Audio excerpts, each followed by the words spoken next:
Okay, I want to welcome everyone to the self-advocating for accessible mental health supports for people with disabilities during COVID-19. My name is John Massa. I am the Independent Living Skills Coordinator for the Center for Independent Living in Toronto. My pronouns are he and him. And just to visually describe myself, I have short black hair and a black mustache. I'm a person with a physical disability who uses a power wheelchair, and I also have complex care needs. Joining us are our presenters, Dr. Samantha Abel. Our other presenter is Jenna Rodriguez, which I will do a more formal introduction later. And my colleagues today working with me is Rebecca Wood and Robin Simmons and Rehan, who's also helping us with the technical side. So next slide.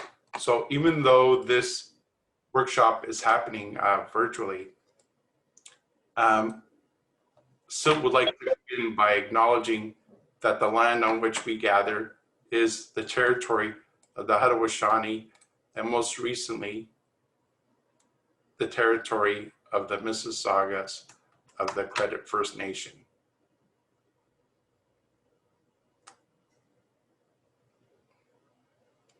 The territory was the subject of the Dish with One Spoon Wampum Belt Covenant, an agreement between the Iroquois Confederacy and the Ojibwe and the Allied nations to peaceably share and care for the resources around the Great Lakes. This territory is also covered by the Upper Canada Treaties. Today, the meeting place of Toronto is still home to many Indigenous people from across Turtle Island, and we are very grateful to have this opportunity to work in the community and on this territory. Am I okay with the ASL? Okay, next slide. So the workshop agenda, I've done the welcome land acknowledgement agenda, which takes about 5 minutes. I will do the workshop disclaimer, guidelines, and introductions, which will be about 5 minutes. Then the workshop objectives will be about 45 minutes. We'll have questions and answers for 30 minutes, and then the last 5 minutes are for resources, evaluations, and thank yous. So a workshop disclaimer. This PowerPoint presentation that we're presenting today is for general information purposes only. This presentation shouldn't be taken as a replacement for any medical or clinical advice. If you are needing some support throughout this presentation, please feel free to send a message directly to Rebecca Wood, who is a CILT staff, or Robin Simmons, who is CILT staff, in the chat box specifically to them, and they will assist you. This information that we're about to share is current as of December 10, today, 2020, and the information and resources that we are giving are subject to change. So for the most current information, participants are asked to check the resources mentioned at the end of the presentation.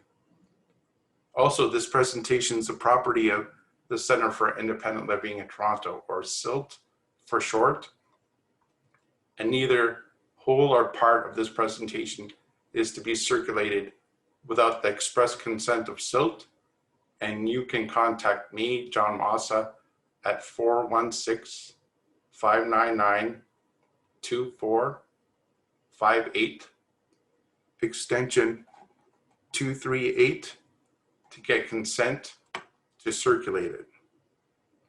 So we will be recording the first half of the Zoom presentation so that we can share it with people with disabilities and our allies. We will stop recording at the questions and answers section. The workshop is meant to empower you with information and resources. For privacy and time management, we ask that you mute your lines to reduce noise disruptions. We are also asking you to turn off your video to preserve bandwidth, except for hosts and the ASL interpreters until the questions and answers section. We both have live captioning and ASL interpretation available. For ASL interpretation, you can pin the interpreter's video. To do this, you need to go to the top right of the interpreter's video and click on the dots and select pin video. If you need live captioning, please click the CC button along the bottom of your screen and the captions will appear. If you have a specific question or comment for the facilitators, please ensure that you type it in the chat box and Rebecca Wood, CILT staff, will ask it during the question and answer section. If you're joining us by phone and would like to ask a question during the question and answer section, you can raise your hand by dialing *9, and then Rebecca will ask you to dial *6 in order to unmute yourself. And then once the question is asked, you're asked to press *6 again to mute yourself again. So during this presentation, talking about mental health and mental health supports can activate all kinds of emotions. And if you're needing some support over chat throughout this presentation, please feel free to send a message directly to Rebecca Wood, CILT staff, or Robin Simmons, who is the CILT staff, in the chat box, and they will assist you. We really want to co-create a space that everyone will feel heard and respected, and we reserve the right to remove anyone from the meeting who doesn't follow these guidelines.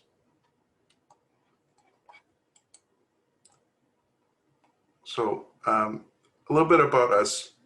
CILT believes in the independent living philosophy where people with disabilities are seen as consumers who have the right to examine choices, make decisions, take risks, make mistakes, and take responsibility for one's own life.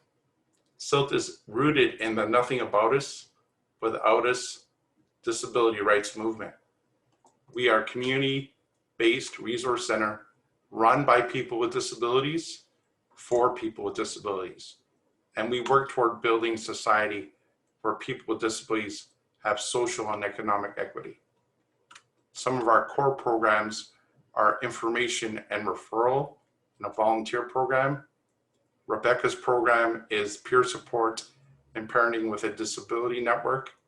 We also have the Attendant Service Application Center, or ASAC.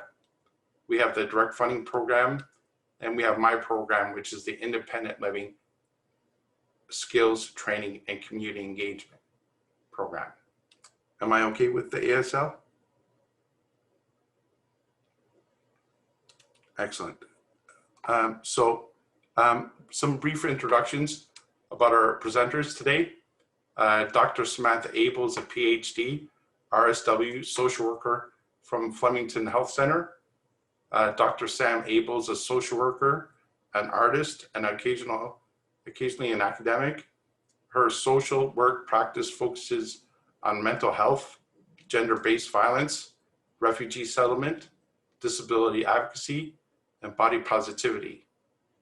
Sam's academic research explores weight discrimination in therapy and plus-size fashion. You can see more of Sam's artistic work at saucy.nudles, or Noodles.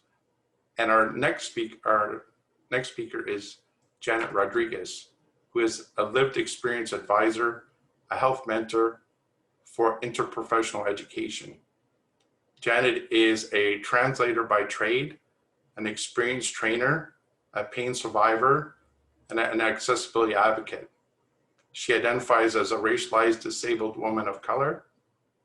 She volunteers as a health mentor with the interprofessional education program at U of T. And whether in a face-to-face mentoring session, or in a Zoom setting, Janet brings awareness of the barriers of people with disabilities face on a daily basis, and encourages others to be part of the solution by breaking the biggest barrier, which is attitude. So the workshop objectives, there are 6. The first is, what is COVID and its impact on people with disabilities? The next is knowing when to seek mental health support. The third objective is how to determine a mental health service provider's lens, disability lens. The fourth objective is how to ensure your access needs are being met. The fifth objective is tools and resources. And then the sixth objective is hearing your questions and answers. So what is COVID? COVID-19 is short for Corona, C-O, the first 2 letters, virus, V-I, the first 2 letters of that, and the first letter of disease. So it's COVID. The number 19 refers to the fact that the disease was first detected in 2019, but on March 11th, 2020, the World Health Organization classified COVID as a pandemic. Some of the most common symptoms of COVID are cough, high temperature, and shortness of breath.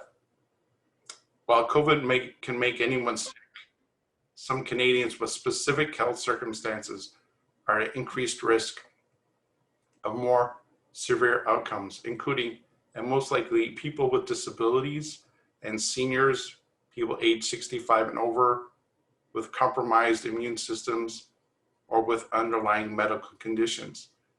This also intersects with the fact that, people may come from lower incomes or be underhoused or have no housing, and also intersects on race, class, and sexual orientation that makes people with disabilities even more vulnerable.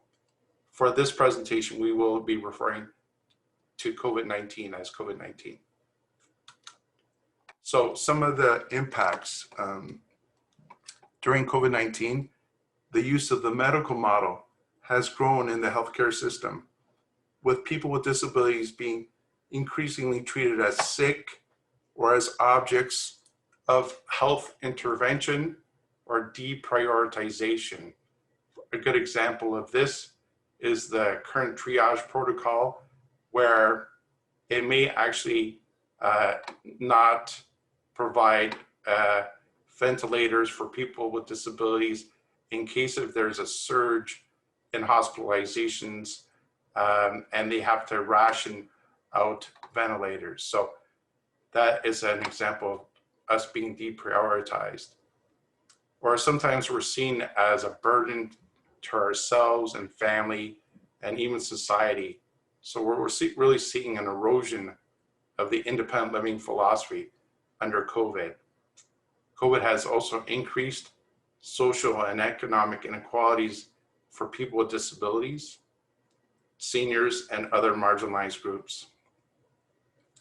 But the thing is, disabled people are often placed at society's margins, and we actually stand to be the most impacted with the most severe outcomes by COVID, but we are usually the last to be heard. This presentation is about us coming together, getting information to empower us, and also to highlight and amplify and advocate for our human rights. So I'm going to pass on the presentation to Samantha Abel and Rebecca Wood to do 2 poll questions to get some feedback that will be anonymous. And so I'm going to stop my video and I'm going to pass it on to Sam. So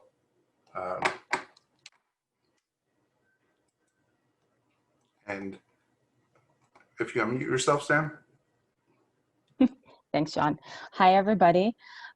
So the first poll question is, do you feel like you need mental health support right now? And Rebecca will launch the poll of people. This is anonymous, so you can say yes, no, not sure, or not answer. And make sure you hit submit once you put in your answer. And we apologize to those joining us over the phone. Polls are limited in capacity. So if you're able to fill out the poll, please do. If not, please don't worry.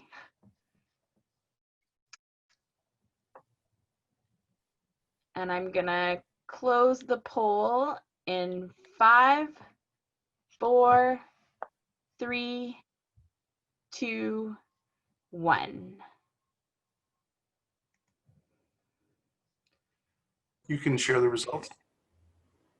Yep.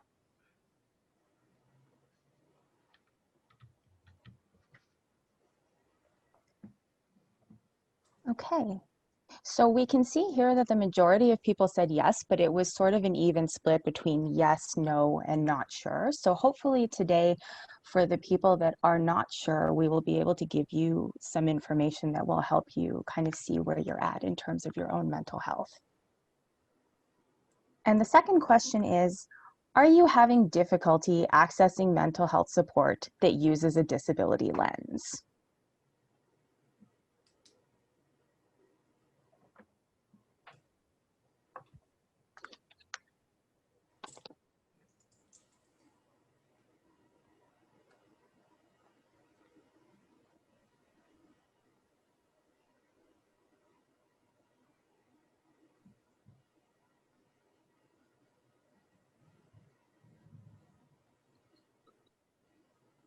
All right. Please make sure you hit submit if you want to make sure your result gets in. And I'm going to close the poll in 5, 4, 3, 2, 1. Oh, I see someone else has stopped the poll. So I will share the results. So we do see here that the majority of people say yes. Some have had good luck with finding providers that have a disability lens, and some people are not sure. So we will have more resources about how to determine a provider's disability lens and how to advocate for yourself in the context of a mental health therapeutic relationship later in the presentation. So if we can And go to if the your next. polling window is still open, you just click the X in the top right corner to close. So I am definitely biased because I am a therapist, but I truly believe that everyone can use additional mental health support, especially during COVID-19. The challenge with this is that in Ontario, accessible mental health support is not widely available.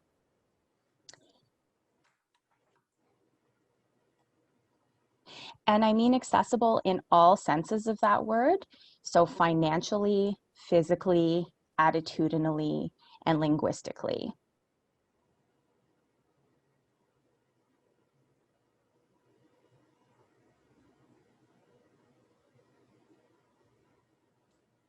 And I am going to be pausing as I speak just to give the ASL interpreters a chance to catch up with me. So Ontario has not prioritized covering mental health support under OHIP, and therefore many folks in Ontario are not getting their needs met.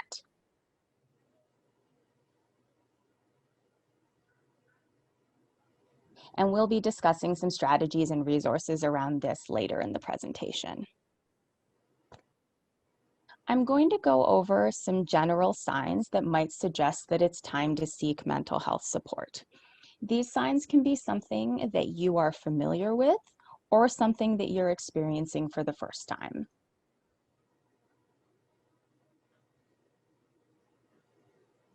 And whether you're new to COVID-19 or whether you're new to these experiences or not, COVID-19 is currently making everything more difficult to manage, including our mental health. So the first sign is that you feel sad, angry, or otherwise not yourself. So these may be signs that you do need some mental health help if you're eating or sleeping more or less than usual, if you're withdrawing from your family and friends, or if you're just feeling a bit off, it may be time to seek help. These issues can escalate to the point that they're impacting your life more negatively, so trying to seek help early on when you start to notice things changing is important.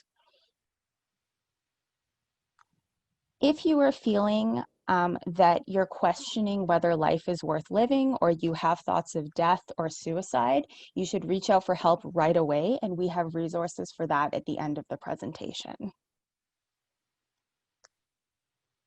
The second sign is that you're using substances or engaging in risky behavior to cope with how you're feeling. And we talk about risky behavior as alcohol and drug use, gambling, self-harming behaviors such as cutting, burning, or pulling out your own hair, high-risk sexual activity, so for example, having unprotected sex with strangers,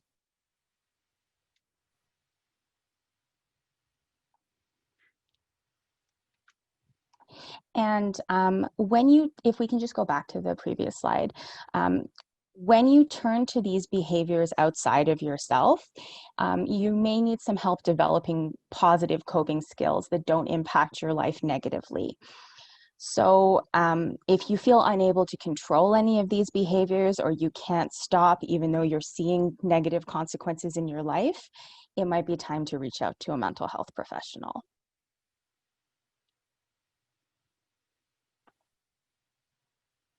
Next slide. So number 3, you can't do the things that you normally like to do. If you stop doing the activities that you ordinarily enjoy, it's important to ask yourself why you have stopped. So many people find that painful emotions and experiences can keep them from getting out, having fun, and meeting new people. And this can often be a red flag that something is amiss. So of course, getting out and having fun and meeting new people have all become things that COVID-19 is preventing for us, which is why we're doing this presentation in the first place. So the list of general red flags may not apply during COVID-19 in the same way that it would during other times when we're not constrained by this virus. So number 4, something traumatic has happened. So if you have a history of abuse or neglect or other kinds of trauma, if you find yourself the victim of a crime or an accident, or some other traumatic event has happened to you, the earlier you talk to someone, the faster you can explore how to cope. So we all have experiences where it feels like the rug is pulled out from under us, or we've been deeply hurt in some kind of way. And many of us also have histories that impact us deeply and painfully. So these are things to think about working through with a professional. And the last point is that you've lost someone or something important to you. And I'm really going to expand on this point because grief has a major impact on our well-being. And I think it's important to focus on it specifically in the context of COVID-19. All of the other red flags on this list can be brought on or exacerbated in the pandemic because of grief. And one of the major reasons that I believe that we can all use the additional mental health support right now is because due to COVID-19, we have experienced a lot of unpredictable losses. The things that we used to do without thinking about have now become challenging things for us to navigate in our day-to-day, and we're also not able to access or do many of the things that normally help us feel better.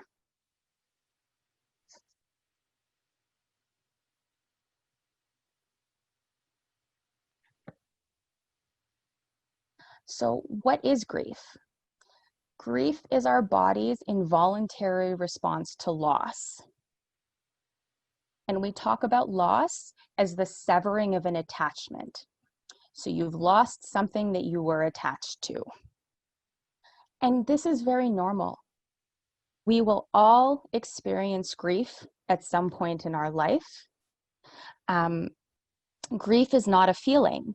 It impacts us on all levels of our being and our personhood. Grief and loss are universal experiences, yet our society is very bad at dealing with grief. So we pathologize grief. We designate certain kinds of grief as coping well or coping poorly. And we believe that grief should follow a linear pattern from start to finish, and then just one day it will be done. This is not true. Grief doesn't do that. It doesn't function like that. It is involuntary. How our body reacts and the things we do when we are grieving is not something we can change.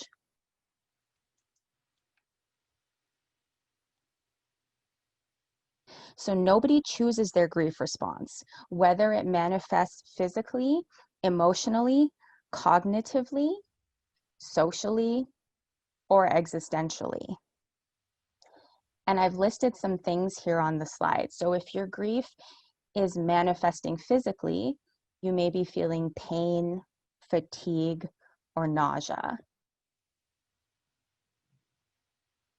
If it's manifesting emotionally, you may be crying, feeling anguished, lonely, or vulnerable.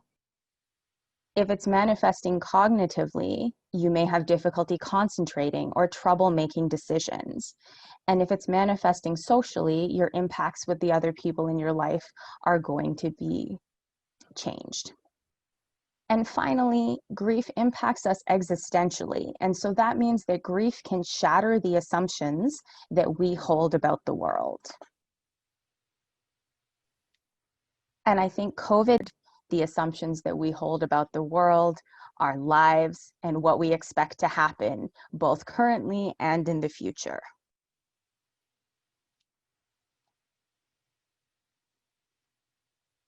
So all of these and more can be symptoms of grief, and all of them are normal. Next slide. When we think about grief, our conception is also usually very limited. So grief is not exclusive to death. Grief is a response to loss, and loss can look like many things. So we typically separate losses into tangible and intangible loss.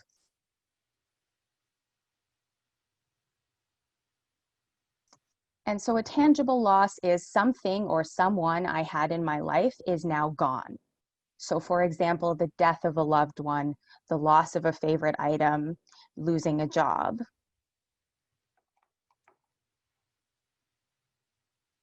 And intangible losses are less acknowledged. They can be hard to identify and articulate to explain what's going on with you. But these are things like loss of sense of identity, loss of your routine, loss of your feeling of purpose, loss of your sense of safety.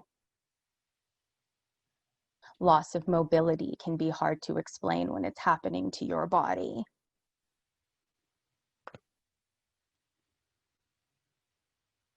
So while people who have lost a person get prioritized when we're thinking about grief because that is a tangible loss, these are all the other kinds of losses that can come at the same time or differently. And COVID-19 has caused both tangible and intangible loss. Many people I've spoken to may not have personally lost someone to COVID-19 and therefore don't understand why they are grieving or don't feel like they deserve to grieve. And they tell me this from their apartment that they have been living in alone since March, separated from their friends and family and from the routines that bring them comfort. So I think we can all understand how even if you haven't lost a person due to COVID-19, we are all on some level grieving right now.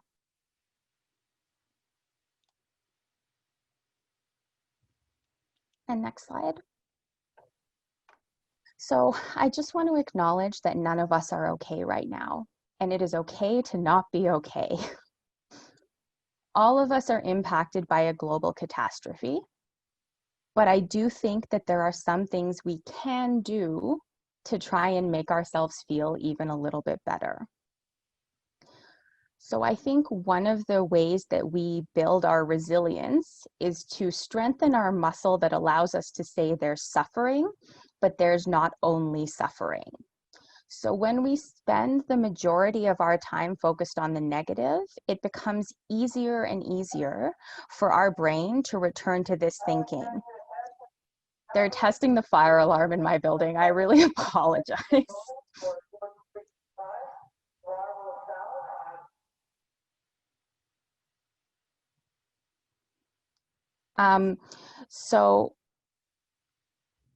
Sorry, I just lost my train of thought. Right, so there's suffering, but there's not only suffering. And we want to try and get our brain out of the cycle of only focusing on the negative. So we can all ask ourselves, what are small things I can do to make myself feel good? What can I do to give my brain 5 minutes of rest in a day? I would say that one thing that has been really important for me and the people I know, both professionally and personally, has been stepping back from focusing on social media and the news. Things are changing all the time, but you are not responsible for keeping on top of those changes. They are happening whether you know about them or not, so give your brain a break for the day. Log off of social media. Don't check the COVID numbers for the 10th time. These things are not helping you. Maybe designate one day a week where you try and catch up on the news and set a time limit for that. So you're trying to build a barrier that stops you from taking it all in, because constantly scrolling and reading and trying to keep on top of it all is actually accomplishing very little for your mental health. So next slide. Sam, Yep. this is Masa. I'm having some difficulty sometimes. The slides are skipping forward, so I apologize for that. Oh, no problem. I'll try to go back to the original. So I'll move on to the next. Okay. So some strategies to make ourselves feel better that I think are very important. The first is to do something sensory and pleasant for your body. So your body's holding a lot of anxiety and grief right now, and you need to give it a rest. So things like gentle movement, taking a bath, lighting a scented candle, taking a moment to focus on your breathing. Those are all very important things to help ground yourself. Doing an activity that you enjoyed prior to COVID. So reaching back to things that bring us comfort is additionally important right now. So reading, knitting, listening to music, watering your plants, playing with your pets, just things that you know always make you feel better. It can be tempting when we're under this amount of pressure to withdraw from everyone, but it is important to reach out and engage with people socially. So call your family, text a friend, reach out to people you trust to hold the way you're feeling. And it doesn't even mean that you need to have a conversation about COVID-19. Sometimes just engaging with someone who you've known for a long time and who you trust and talking about something that isn't the pandemic is going to be that break that your brain needs.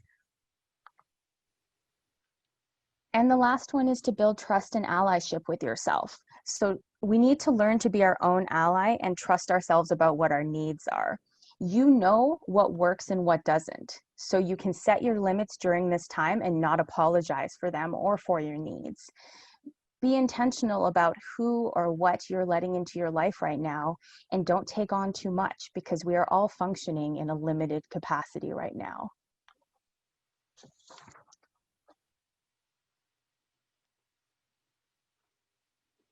And that's it for me. So I'm going to pass it on to Janet. Mercifully, the fire alarm did not go off yet. So I'm going to mute myself now. Go ahead, Janet.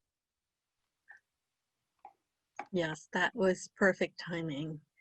Hello, everybody. My name is Janet Rodriguez. I use she and her pronouns, and I'm identified as a racialized woman with a disability, living with visible and invisible disabilities. And I'm going to talk about why is a disability lens important when you seek mental health service providers, or when you seek healthcare services at all. So during the COVID pandemic, we have seen that the disability rights movement's wins have actually regressed. And I'm going to talk about in general how COVID has affected us in seeking access to health and services. What is the emotional impact of just doing our day-to-day chores? And also, I'm going to speak about mental health, seeking mental health services specifically. So we've identified 4 areas in which COVID-19 has directly affected society and us, people with disability, interacting with them. So the first one is access. We know that even before COVID-19, we were going about our daily lives, doing our day-to-day activities, encountering a lot of barriers already. But since COVID-19, things have gotten a little bit more challenging. For example, when government and health authorities give out information about how to protect yourself, what are the health guidelines you need to follow, how to seek supports or help. These are not necessarily provided in all accessible formats. I'm going to say the websites that provide this information not always have sign language interpretation of the message or live captioning in their websites. So this is leaving people who are deaf or hard of hearing at a higher risk because they are not knowing what is being said. Like, how can they protect themselves and their loved ones and their family? In the same way, we know that many locations have changed the physical pathways and layouts, and the door that was the accessible door may now be locked because they are trying to find a more controlled way to see who's cleaning their hands and to control traffic. Which is good, but still, it leaves a lot of folks now with the need to having to go around the mall to the other entrance. Also, for folks who are blind or who have low vision, they rely a lot in their memory of how was the layout of that center, that medical center, that store. But now, all these new hand sanitizer pillars are popping up everywhere. Again, it's good. However, when a blind person opens the door and after 3 steps, they bump into this hand sanitizer pillar, it's startling. It could actually be dangerous. They put them at risk, and it's frustrating, it's unsafe, and it may even, leave you with a feeling that you don't really need this. And for folks like me who live with chronic pain, when you have to go just do your regular shopping, you have to wait outside. You have to wait for a few minutes, sometimes hours, and there's no sitting, there's no benches, and it's not good for your health. You get frustrated. If you manage to ask and receive help, you're going to be subjected to the judgment of others.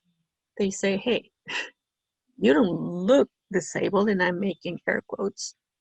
Why do you get special treatment, right? So then there's feelings of shame, and guilt, and again, frustration. It's a lot of new emotions that we were not getting so much at once. There's also the issue of the financial area.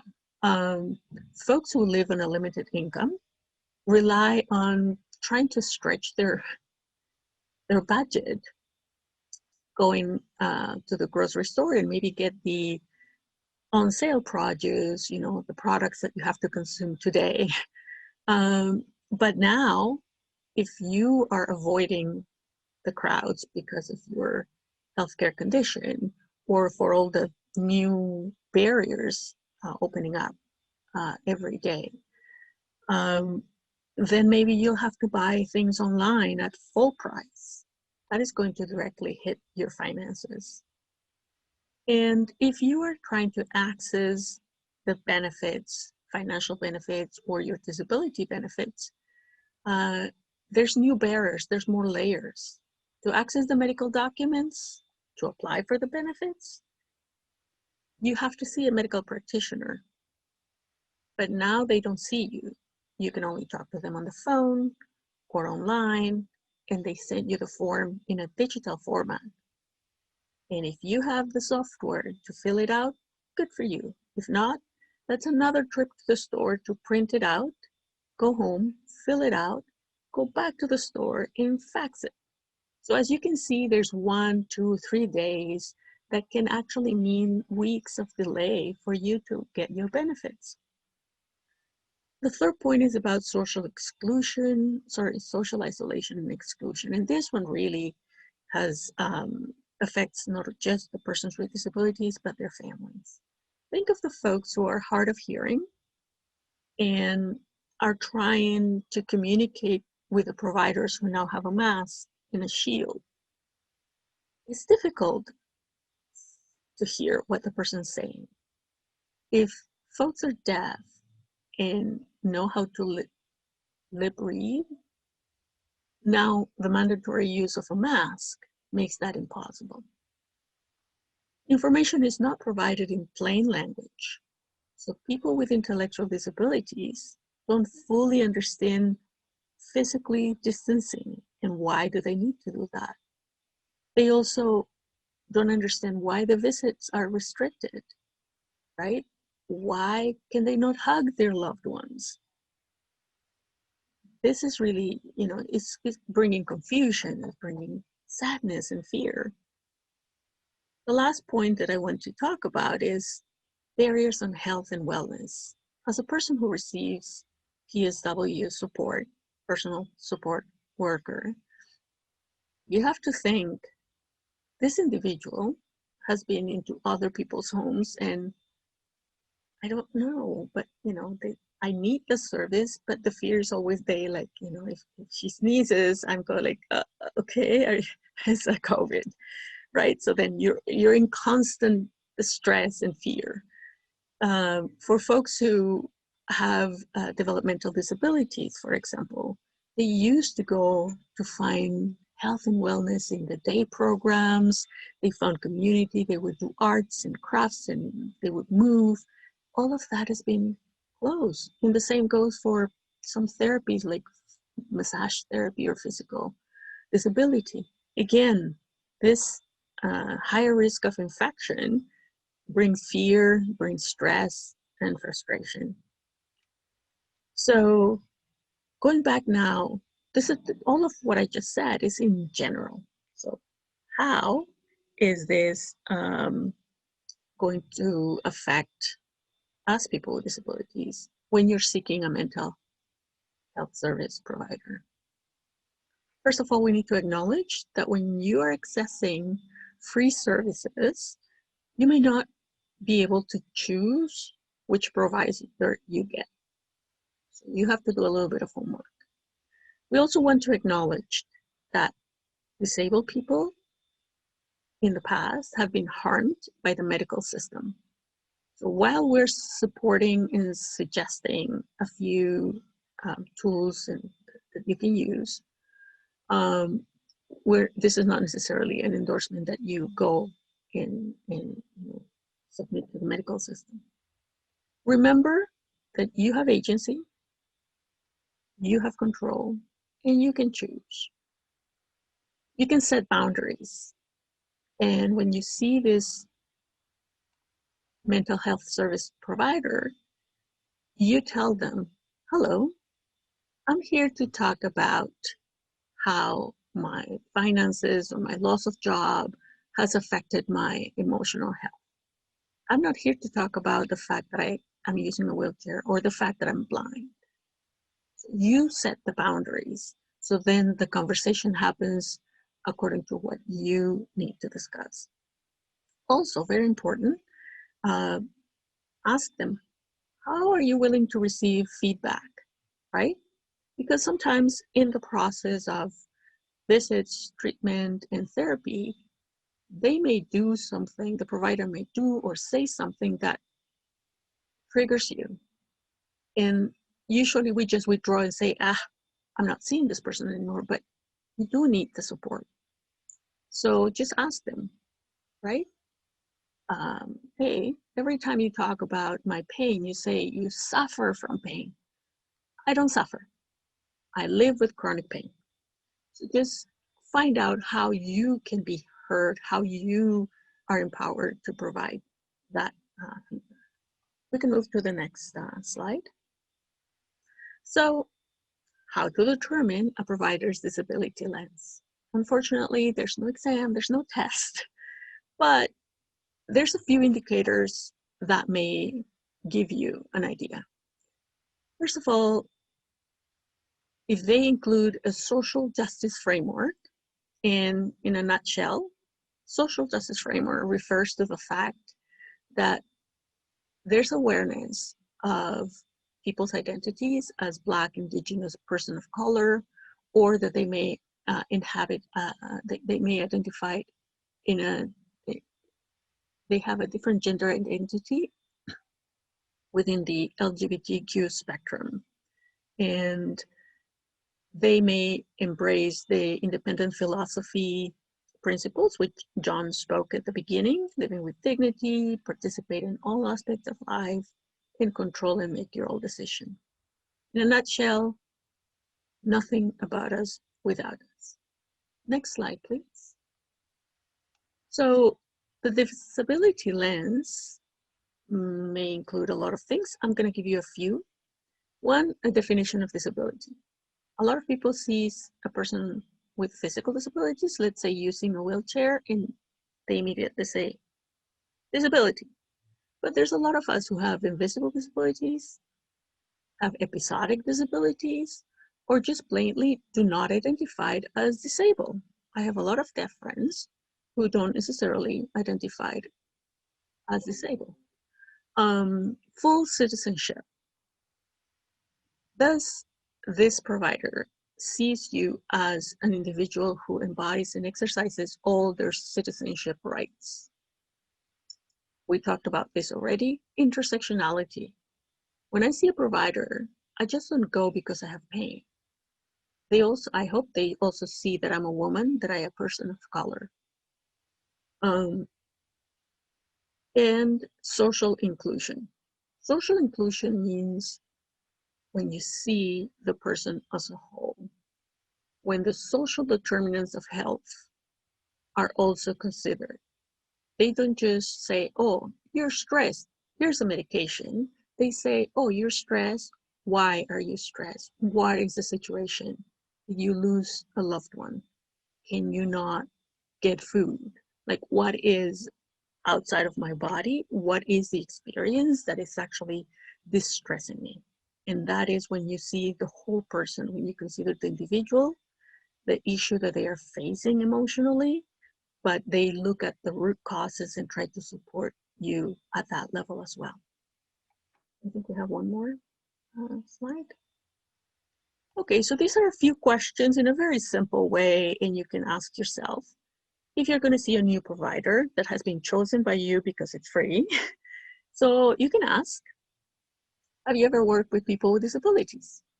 If yes, is that disability similar to the disability that I have? Also, have you worked with people who look like me, who identified in a gender similar to mine?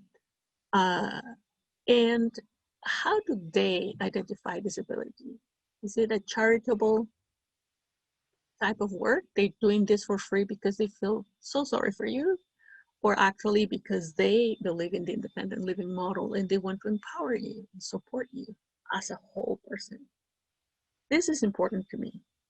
Are they willing to listen, to learn, and work with you? And are they going to respect my decisions with regards to treatment? Because sometimes they will say, oh, this is the treatment, and you go, well, no, or maybe not now. So you need to feel that this relationship is a balanced relationship where you can have choice, where you can have control. Thank you. Thank you, Janet. So the next objective is how to ensure your access needs are being met. So I'm just going to spend 5 minutes with the next couple of slides, and I'll give 5 minutes to Rebecca for objective 5. So basically, how to ensure your access needs are being met starts with self-advocacy, and it's about speaking up for yourself. And it's a way of changing a negative situation that is affecting you. And usually self-advocacy has 4 steps. The first step is to prepare. The second step is to plan. The third step is to act. And the fourth step is to evaluate. And on this slide, there's an image of a disabled person in a wheelchair with their hands being chained and them breaking them apart. So that's what self-advocacy in an image is about, breaking the chains, the barriers that are holding us back. So, for example, I'm just going to briefly go through some of the 4 steps. The first step, as I said, is to prepare.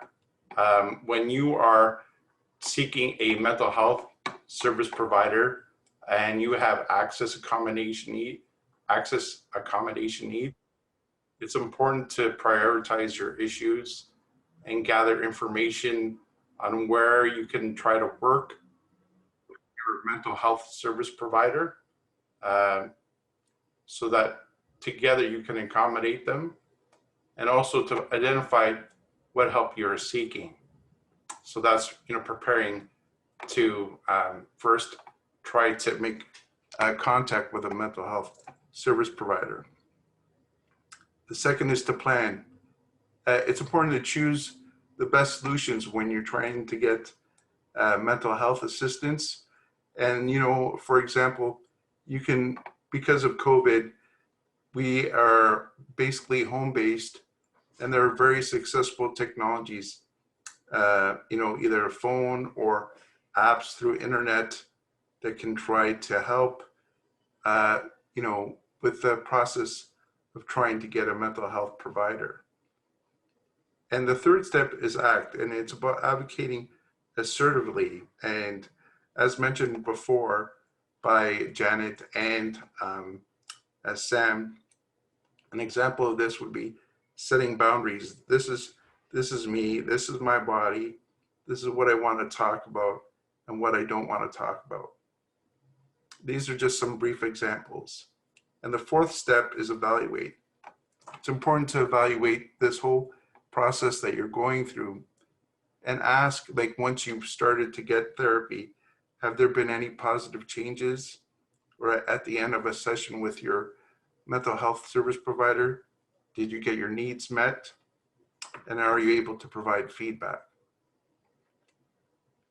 So I'm just going to give some basic tips with any type of service provider, and in particularly with mental health. You're able to first, if you're still having problems, once you've found your service provider and you've got some of your access accommodation needs, and if there are some problems that arise, or you're not feeling that the service that you're getting is satisfactory, the first step is always really important to speak to the therapist or counselor who's most directly responsible with the care, the service that you're getting, and describe the things that you want done and clearly outline your expectations.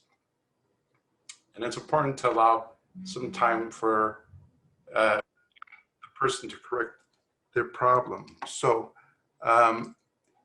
the thing is, sometimes though, if your problem can't be resolved, which is step 2, at this stage, speaking with your therapist or mental health provider, and a reasonable time has passed, you may want to contact the therapist's manager or the mental health service provider's manager and discuss with them what the problem is, the steps that you've taken to resolve the issue again, and clearly outline your expectations and solutions.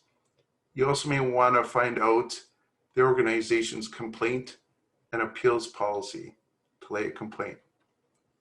So if your issue has not been resolved by going to, the therapist, and they don't seem to resolve that issue with you, and you've gone to the therapist program manager, and they've not resolved it, the next person you can go to is the executive director of the agency or the board of directors. And if you've done all of these steps, step 4 is that if it's still not resolved, you can go to a program supervisor of a government ministry, most likely the Ministry of Health, who is responsible for that agency. Or you can also lay a complaint with a professional body that regulates a service provider. So most of us use a social worker or get therapy. One example of laying a complaint with a professional body is the Ontario College of Social Workers and Social Service Workers. And I have their website in the PowerPoint, and also it will be in the resources that will be given out. If you're facing discrimination, you can also contact your provincial or federal Human Rights Commission, but make sure that this is the most appropriate choice. You may want to talk to some human rights experts or people who have experience with dealing with human rights. If it's a violation of privacy or misuse of personal information, there might be appropriate privacy commissions to raise your concern with. In Ontario, there are both provincial and municipal authorities to file an appeal with. Again, it'd be good for you to get support from people that know this process and get some advice. Some other routes that you could take when you're advocating, if the solution, if you've gone through various steps, you may want to call your city councillor, member of provincial parliament, or your federal member of parliament, and they may have some additional resources or strategies they can assist you with so that you can get the services you need, or they may have new programs, because of COVID that, can give you additional support. Another option that you may want to use in a self-advocacy process is the media. And you have to be very careful when you go to the media, because there might be some unexpected consequences. Media may represent or misquote you. So when you choose this option, it's also good to get support either from CILT or organizations that you trust with dealing with the media. And finally, you may also want to choose to contact the patient ombudsman. They help resolve and investigate patient and caregiver complaints without taking sides about patient care and healthcare experiences in public hospitals, long-term care homes, and community care access centers.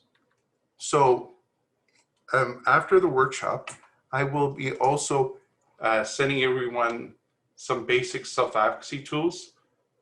First is a self-advocacy tip sheet. The next is a sample format for a complaint form, a standard self-advocacy letter, how to meet with a service provider, and how to find your city councillor, MPP, MP in your ward in writing. And then the final resource will be how to work with the media. And so now I'm going to pass it on to Rebecca to talk about resources.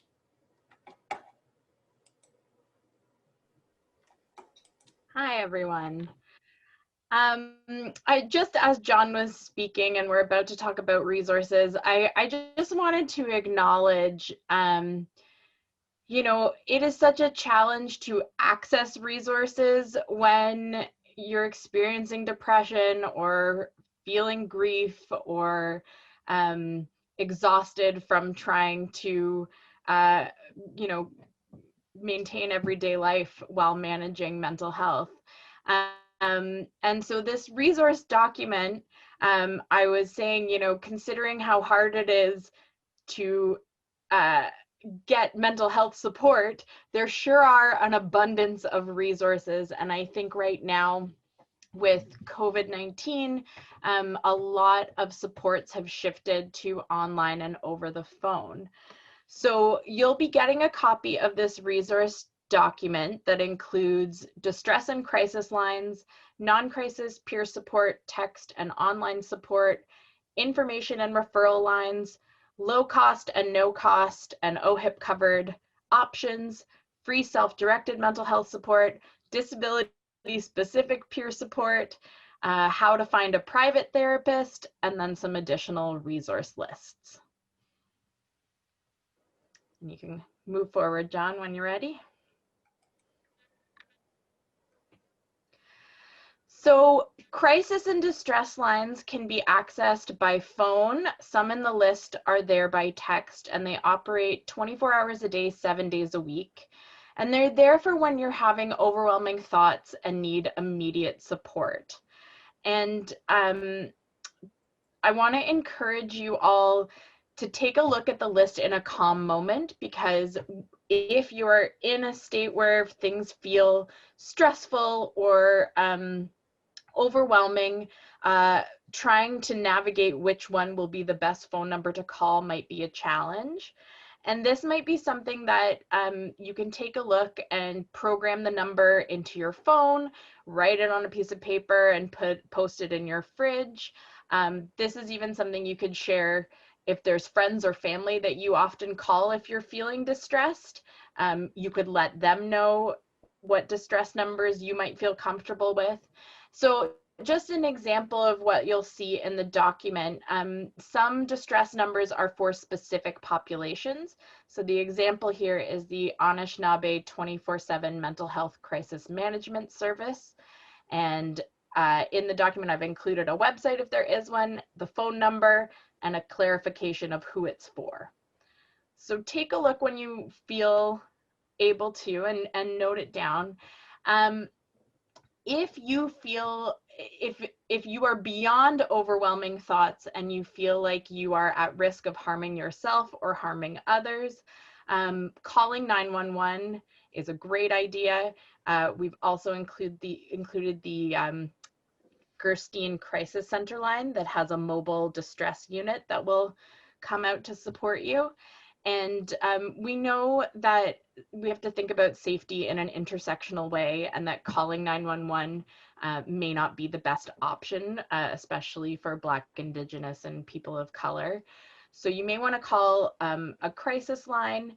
If you call a distress line and you are needing emergency support, if you are have a plan, they will do a warm handoff to 911. So they will support you to connect to services and make it clear that it's a mental health crisis.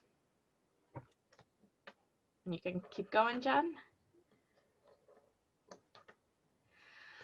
So non-crisis peer support, or non-crisis peer support text and online support. There are a number of resources out there right now that you can reach out to if you need someone to talk to. There's a mix on the list of mental health professionals responding, and some are volunteer and peer support. And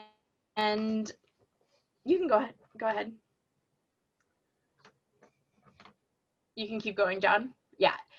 There are also some information lines. So if you are needing specifically mental health, gambling, those resources are there as well. There's also some low cost and no cost and OHIP covered therapy options. So things like if you are connected to community health centers, that can be a good starting point to talk to the community health team to see if there's a social worker within their staff that you could see.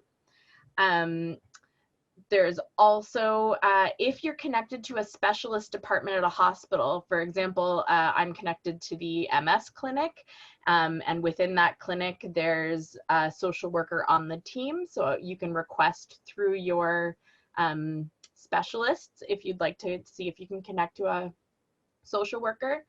Through your family doctor, you can also get referrals to hospital-based programs. There's groups often around mindfulness-based stress reduction and cognitive behavioral therapy. And these programs will have wait lists. So if you are putting yourself on a list to wait for mental health support, same if you're getting a referral to somewhere like CAMH, where you're waiting for a doctor to do an assessment with you, or you're waiting for an OHIP covered psychiatrist, I suggest taking a look at this resource document to see what supports might be available to you in the interim period while you're waiting. Because the reality of free and OHIP covered services is that there may be a wait list where you need to kind of figure out what you're going to do to cope. And I've included some free self-directed mental health supports here that are available. One is called Bounce Back, which is a cognitive behavioral therapy program that involves, there's videos, there's tutorials, there are phone sessions with a therapist. There's another program called Wellness Together Canada. And this is, again, online support. So the nice part of these is that it's self-directed. The challenging part, if you're, based on my own personal experience, is if you're feeling depressed, self-directed can be a really big challenge, but it's nice to know that they exist. All right. And then peers of disability organizations and associations will run peer support groups. So there's a list in the resource guide of different groups available. And for example, the MS Society has peer support groups that are based on a variety of needs. So support for parents, support for young people. So take a look at websites. If your particular disability has an association or organization, it's worth giving them a call and seeing if there's a peer support option that might work for you. And also at CILT, we have a bi-weekly peer support group for people with disabilities. So please feel free to connect with us and give us a call, and we are happy to have you join. And how to find a private therapist. So if you're in a position where you're able to pay for therapy, there is an OHIP covered therapy matching service called Green Space, where you fill out a questionnaire with your needs and they connect you with a social worker who will then help you match with a therapist that meets your financial needs, your interests. So you could, for example, tell them, I want a disability aware therapist. I want it to be within this price range. I want to meet them virtually, and you can indicate your needs. The therapy itself is not covered by OHIP, but the matching service is, which can be a big help in finding a therapist you have a positive relationship with. So in this list, as John was mentioning, there are professional associations. So for social workers, for psychotherapists, so those are all there. You can search a practitioner in these lists. So if you are assigned a psychotherapist, for example, you can look them up and find out a little more about their interest and practice and what they do. And these professional associations are also where you would go to file a formal complaint if you need to. There's also on that list lists of low-cost therapists that you can search. Great. And then finally, there's some additional resources. CAMH has a really comprehensive list of therapy options within different regions. I've also included a list called Take Care 19, which was created specifically in response to COVID-19. And their prioritization is accessible mental health support for marginalized communities. They have a whole slew of information, so please feel free to check them out. And also CILT has a service navigation program, so you can give us a call anytime, and our service navigation team, Andrea and Robin, are happy to help you find a support that makes sense for you. And additionally, they will also have this resource guide available to them. So if you're needing some help to kind of narrow down where you want to look, our team would be happy to chat with you. Okay, thank you very much, Rebecca.